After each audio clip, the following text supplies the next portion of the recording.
क्या एक प्रधानमंत्री से अदावत एक मुख्यमंत्री को भारी पड़ गई? क्या सीबीआई के एक ईमानदार अधिकारी की जिद एक राजनेता का करियर खा गई? क्या गठबंधन के जोर पर बच निकलने की कोशिश करता एक नेता फिर से असफल हो गया? इन सारे सवालों के जवाब आपको आज के ललन टॉप शो में मिलेंगे। नमस्ते, मेरा नाम सौरभ द्विवेदी है। ये ललन टॉप शो है। शो में आज विस्तार से बात होगी चारा घोटाले पर, जिसके 5वें मामले में एक बार फिर से आरजेडी के संस्थापक अध्यक्ष और बिहार के पूर्व मुख्यमंत्री लालू प्रसाद यादव को सीबीआई की स्पेशल कोर्ट ने दोषी करार दिया है। सारे मामलों के बारे में बताएंगे, वकीलों की पक्ष प्रतिपक्ष की प्रतिक्रिया बताएंगे। इसके बाद हिजाब के मामले में कोर्ट के बाहर क्या हुआ वो ब्यौरे देंगे, और कोर्ट के भीतर जिरह के दौरान किस तरह की टिप्पणियां हुई हर पक्ष की तरफ से वो बताएंगे। इन सब के अलावा सुर्खियां होंगी, जिसमें चुनावी राज्य के अपडेट भी होंगे, और होगा पोल का सवाल हमने आपसे पूछा था भ्रष्ट नेताओं के बारे में। ये सब देखेंगे आप आज के ललन टॉप शो में। शो में सबसे पहले दिन की बड़ी खबर। Brought to you by Biz Analyst.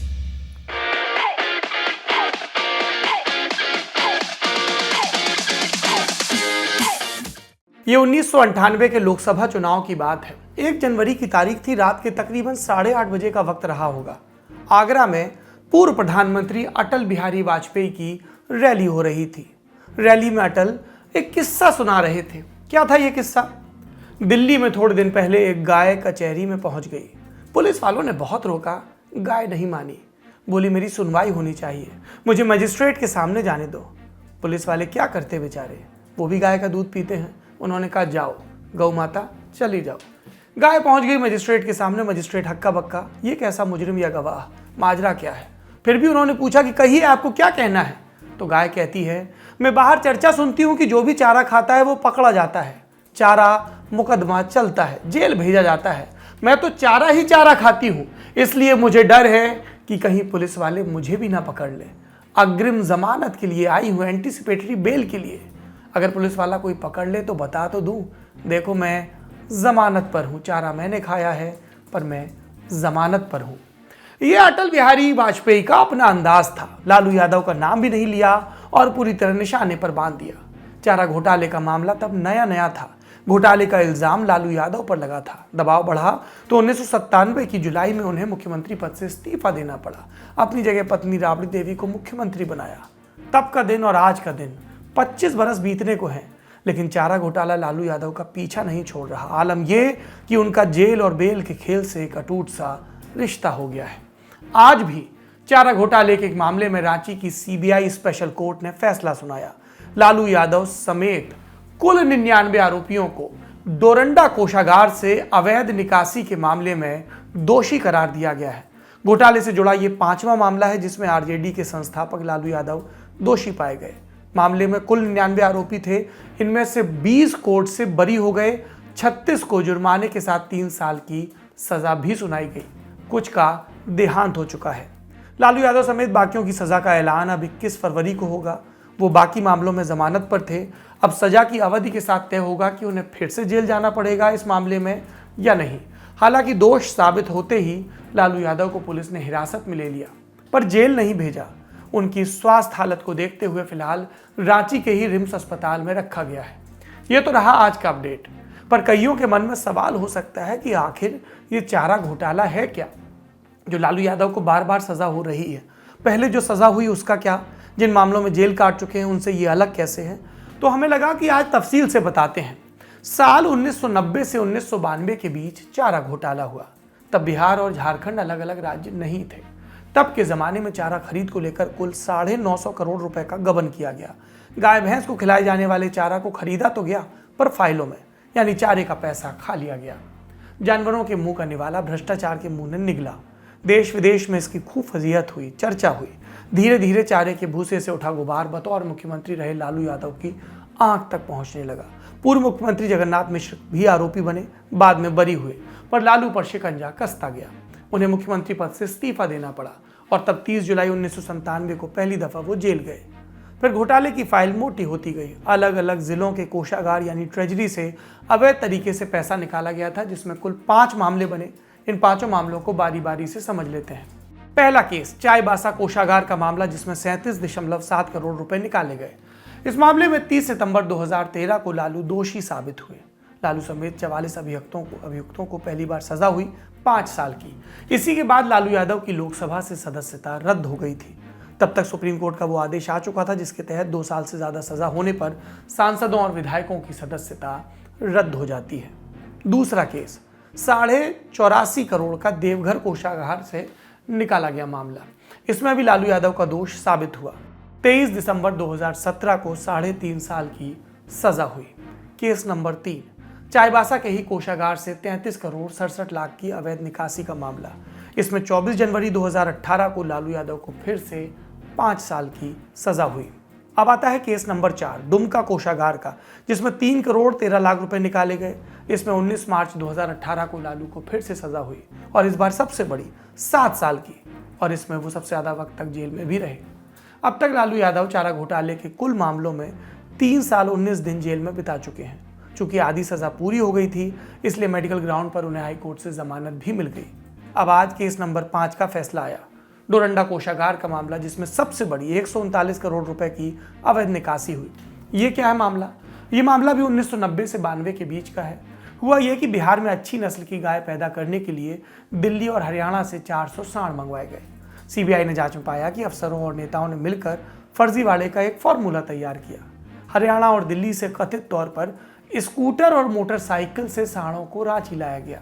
यानी घोटाले में जिस गाड़ी नंबर को विभाग ने पशु को लाने के लिए दर्शाया गया, वो जांच में पता चला कि मोटरसाइकिल और स्कूटर के नंबर हैं, ट्रक या दूसरी लोडर गाड़ियों के नहीं।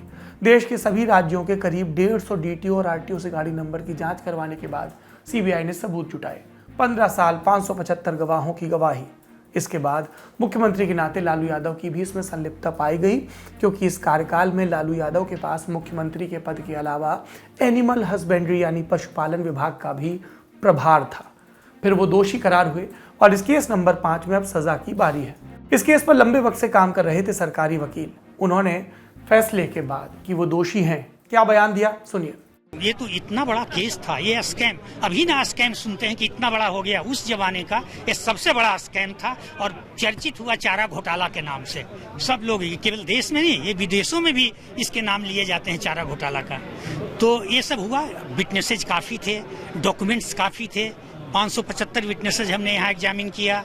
उसके बाद 13 ट्रंक देखिए डॉक्यूमेंट किया। अभी पेशकार बता रहे थे कि सर 13 में नहीं अट रहा है, 3 और लगेगा। तो आप समझिए कि अब 16 ट्रंक डॉक्यूमेंट है। इन सबों को कोर्ट में प्रस्तुत करने के लिए, प्रदर्शित करने के लिए समय लगा। उसमें परेशानी हुई और कोई वैसी खास परेशानी नहीं, लेकिन हाँ स्कैम था, इसको पहुँचाया अपने अंतिम अंजाम तक। सर किस रूप में अलग था ये स्कैम? स्कैम अलग रूप, यही तो इस केस की खासियत ये रही ना। पहले तो बहुत सारे ये 5वां केस है, पॉलिटिशियंस, ब्यूरोक्रेट्स, बिग सप्लायर्स के अगेंस्ट में। ये सबसे बड़ा केस था अमाउंट में। 139 करोड़ 35 लाख रुपए का ये मामला था। ये अमाउंट में सबसे बड़ा था। तो समय लगा, लेकिन उसका रिजल्ट भी आया। सर फाइंडिंग्स में क्या क्या पाया आपने? कुछ अलग तरह के जो फाइंडिंग्स इसमें पाया, क्या क्या फाइंडिंग्स पाया आपने इसमें? फाइंडिंग क्या बता रहे हैं, ये बताए ना, असलियत तो आपको बता दिया कि किस तरह से माल को ढोया गया।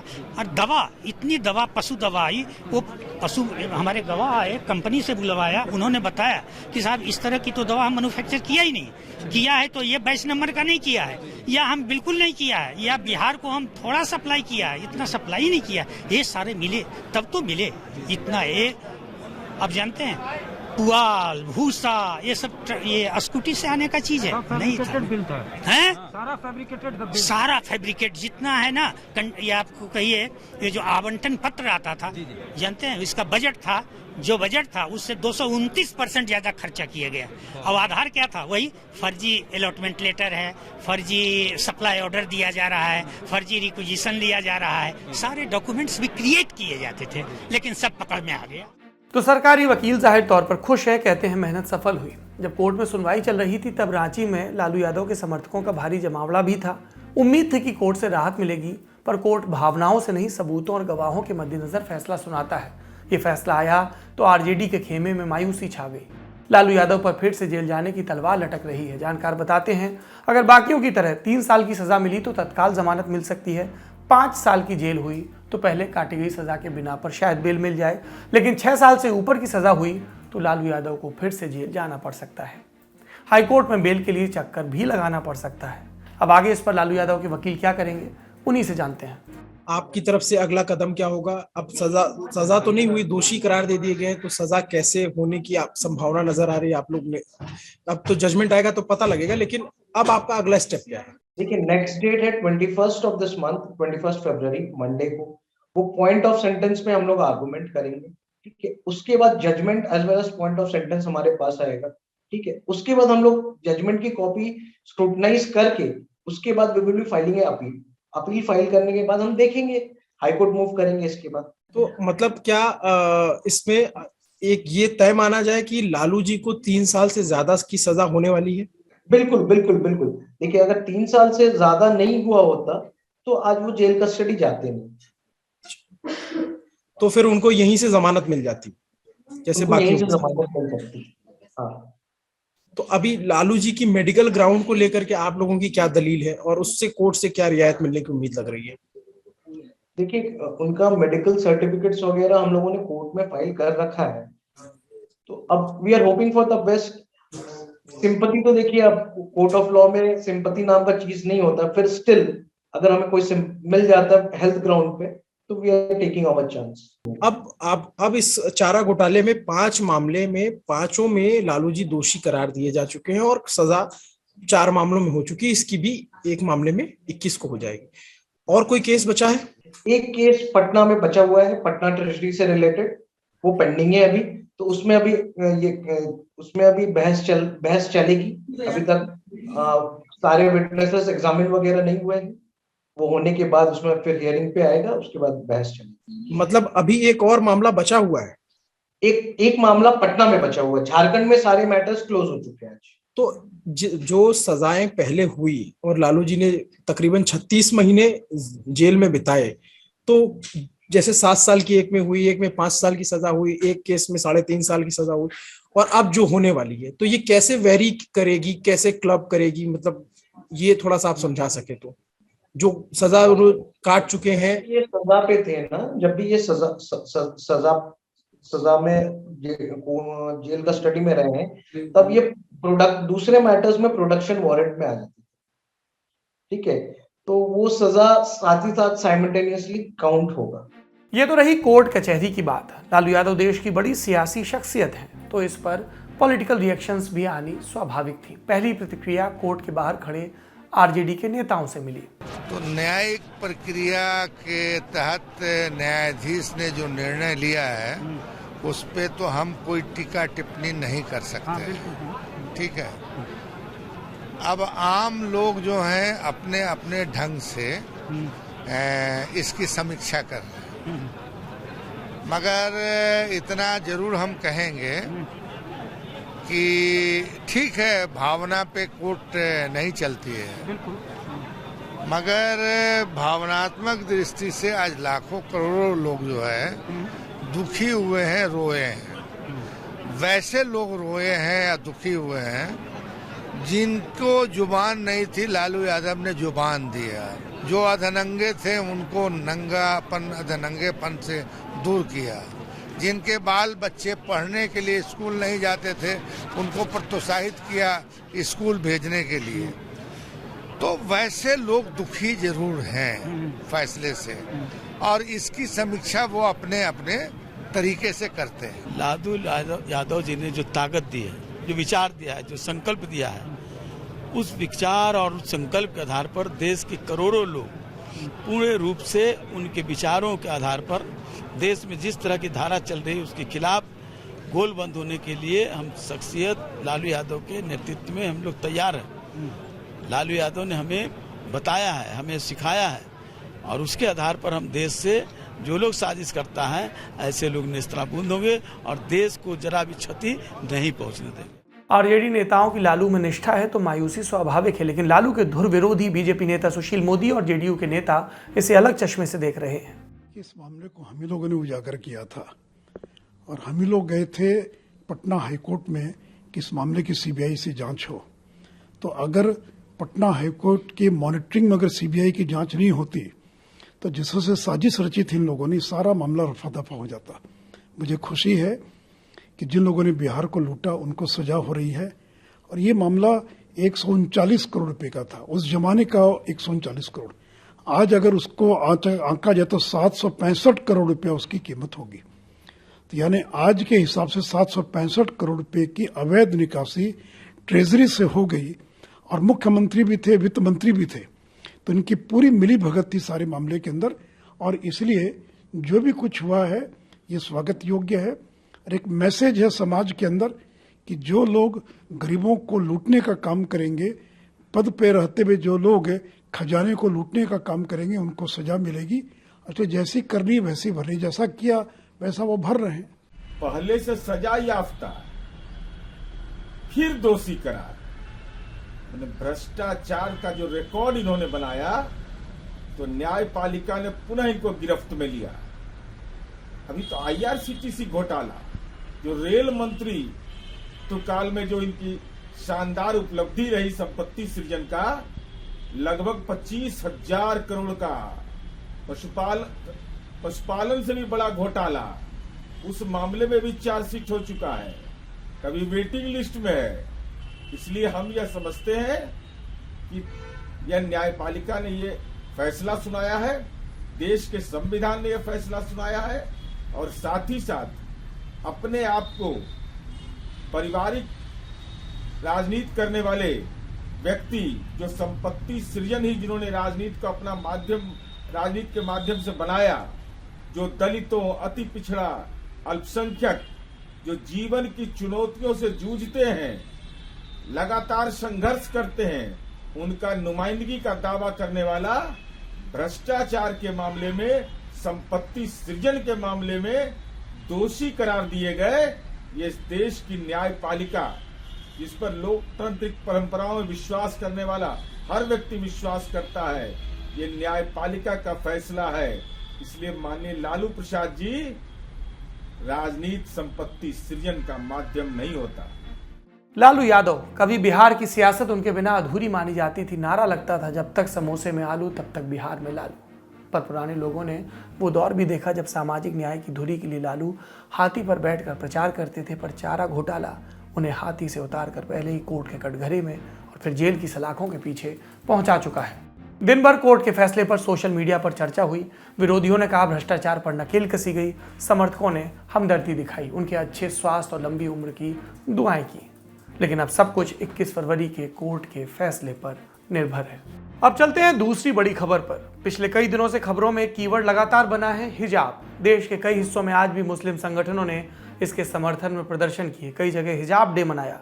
आप इन वीडियोस में देख सकते हैं प्रदर्शनों में किस तरह के पोस्टर दिखाए जा रहे हैं, किस तरह की नारेबाजी हो रही है।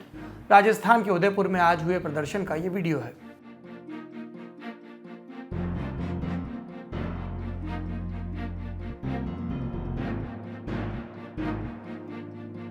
हिजाब वाले विवाद का सहूलियतों के हिसाब से सियासी फायदा भी लिया जा रहा है। धर्म और पहनावे के इस जज्बाती मुद्दे पर नेता अपने हिस्से की राजनीति चमका रहे हैं।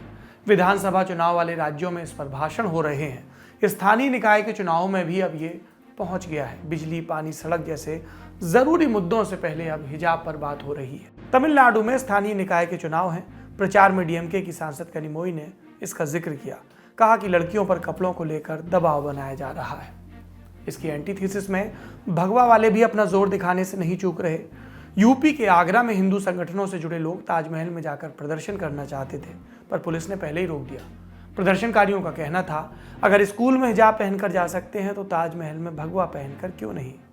वैसे जानकारी के लिए बता दें, ताजमहल या आर्कियोलॉजिकल सर्वे ऑफ इंडिया के अधीन किसी भी स्थल पर कोई भी ड्रेस कोड नहीं है। आप कोई भी कायदे का कपड़ा पहनकर जा सकते हैं, किसी भी रंग का, किसी भी तरह की ड्रेस, बशर्ते आप वहां प्रदर्शन करने ना जा रहे हो। प्रदर्शन करने या जुटाव के लिए स्थानीय प्रशासन से अनुमति लेनी पड़ती है। शायद इसीलिए ताजमहल में जाकर प्रदर्शन करने वालों को रोका गया। हिजाब पहनने के पक्ष में भी आप तमाम तरह के तर्क और कुतर्क सुन रहे होंगे। मसलन कांग्रेस के नेता बता रहे थे कि ये नहीं पहना जा रहा है तो रेप की घटनाएं बढ़ रही है। खूब लानत मलानत भी हुई। कई कथित बुद्धिजीवी और प्रगतिशील लोग भी इसके समर्थन में अलग अलग दावे कर रहे हैं। कई लोगों के जेन्युइन कंसर्न भी हैं। लोग कह रहे हैं कि हिजाब बहाना है, दरअसल सियासी रूप से अपना जोर दिखाना है।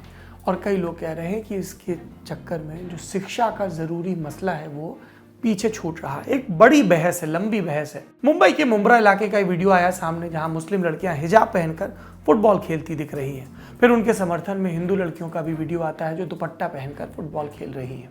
इन सब के बीच कर्नाटक के चिकमंगलुरु से भी एक वो तस्वीर आई जब कक्षाओं में लड़कियों से हिजाब हटाने के लिए कहा गया।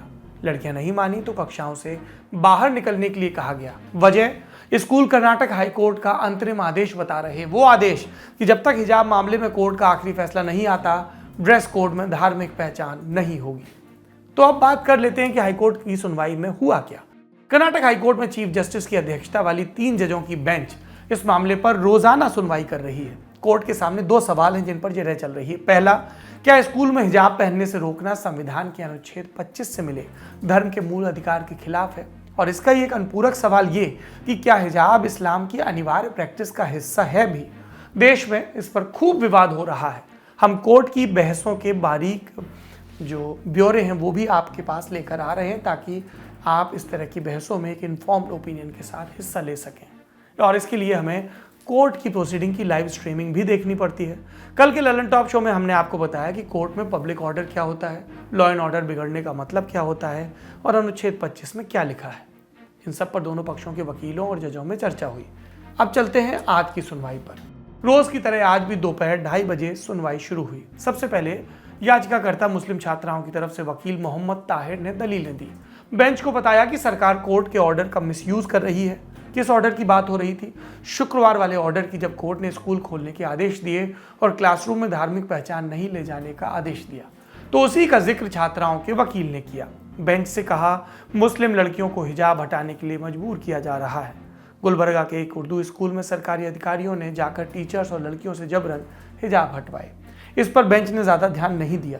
वकील से कहा, आप एप्लीकेशन देकर पूरी डिटेल्स दीजिए, फिर देखेंगे। फिर बारी आती है सीनियर एडवोकेट देवदत्त कामत की। कामत देश के नामी वकील हैं और इस केस में मुस्लिम छात्राओं की तरफ से पैरवी कर रहे हैं। उन्होंने आज फिर कर्नाटक सरकार के जीओ यानी गवर्नमेंट ऑर्डर में कमी निकालने की कोशिश की। कहा कि पब्लिक ऑर्डर यानी लोक व्यवस्था को लेकर सरकार की समझ और शब्दावली में दिक्कत है। इस पर बेंच के जज दीक्षित ने कहा कि हम व्याकरणविद के रोल में नहीं है। मतलब जज साहब का कहना था, बड़े सवाल पर, मुद्दे पर आइए। इसके बाद कामत ने कहा कि सरकार उन्हीं धार्मिक रिवाजों को रोक सकती है जो डेलिटेरियस प्रैक्टिस हो यानी हानिकारक, जबकि हिजाब तो इनोकुअस है यानी नुकसानदायक नहीं है।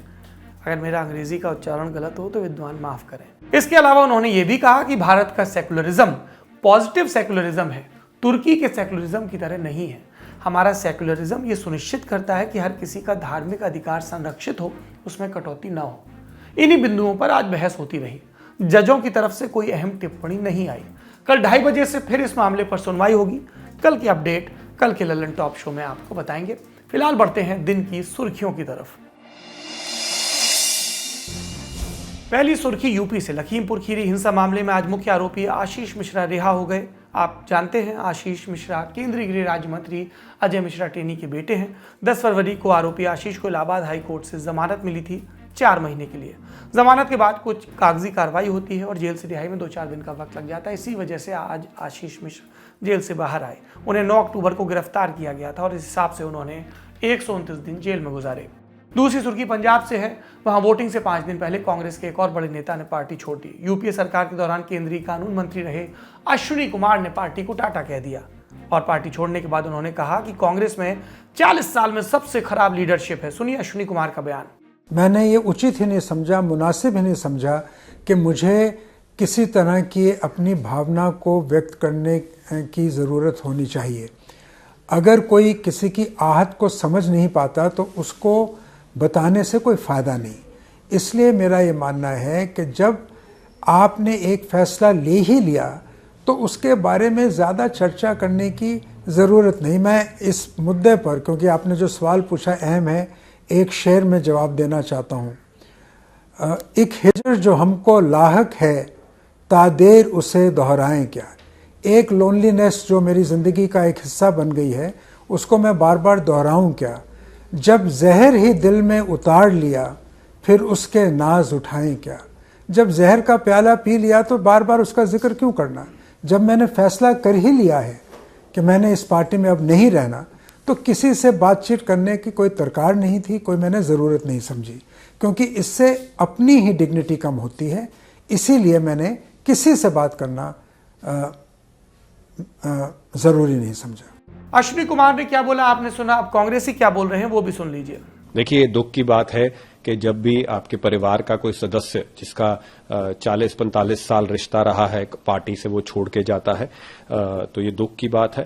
पर पूरी हमारी शुभकामनाएं अश्विनी कुमार जी के साथ हैं, जो भी वो अगला कदम उठाने जा रहे हैं और अपनी सेवा की बात कर रहे हैं। जहां तक पंजाब चुनाव की बात है, अश्विनी कुमार जी का इस्तीफा पंजाब चुनाव पे कोई प्रभाव, कोई असर नहीं डालने वाला, क्योंकि ये चुनाव जनता के मुद्दों पे लड़ा जा रहा है।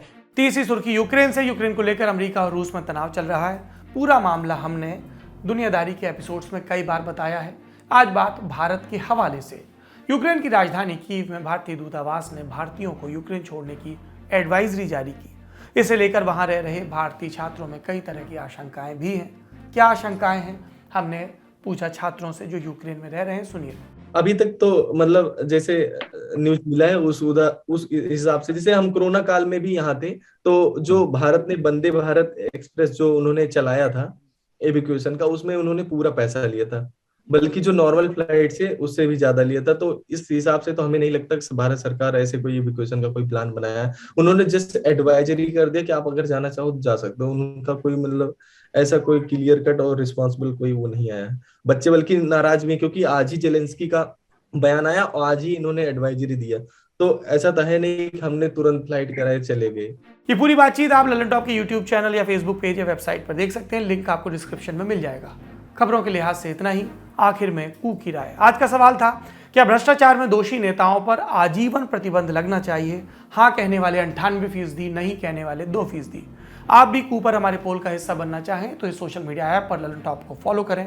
अलग अलग मुद्दों पर #LT शो ऑन कू के हैशटैग के साथ आप अपनी राय भी दे सकते हैं। उसे भी लल्लन टॉप शो में शामिल करने की कोशिश की जाएगी।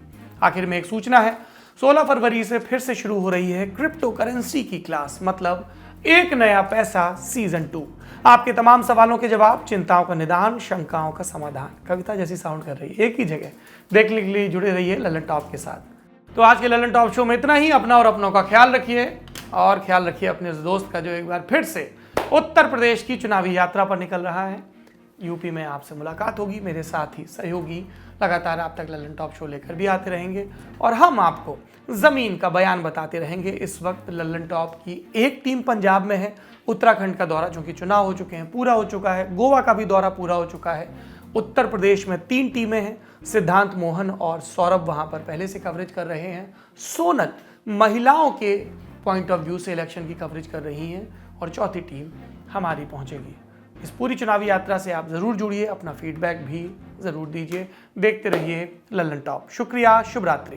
क्रिप्टो मार्केट की नब्ज और घटती बढ़ती धड़कनें, कमाई के रास्ते की ढेर सारी अड़चनें, कैसे होता है नफा और नुकसान, क्यों होता है एक इन्वेस्टर परेशान, घर बैठे कैसे कर सकते हैं क्रिप्टो माइनिंग, वर्चुअल गेमिंग के कायदे और मेटावर्स की दुनिया की शाइनिंग, सुलझाएंगे सब, चाहे हो NFT वाले डिजिटल आर्टवर्क्स का संसार या लगता हो क्रिप्टो रेगुलेशन का झंझट अपार। बदल रही है दुनिया तो न रहिए सोते, लगाइए ज्ञान धारा के गोते। फिर एक बार क्रिप्टो करेंसी की क्लास शानदार, एक नया पैसा सीजन 2, 16 फरवरी से हर बुधवार और रविवार दोपहर 12 बजे।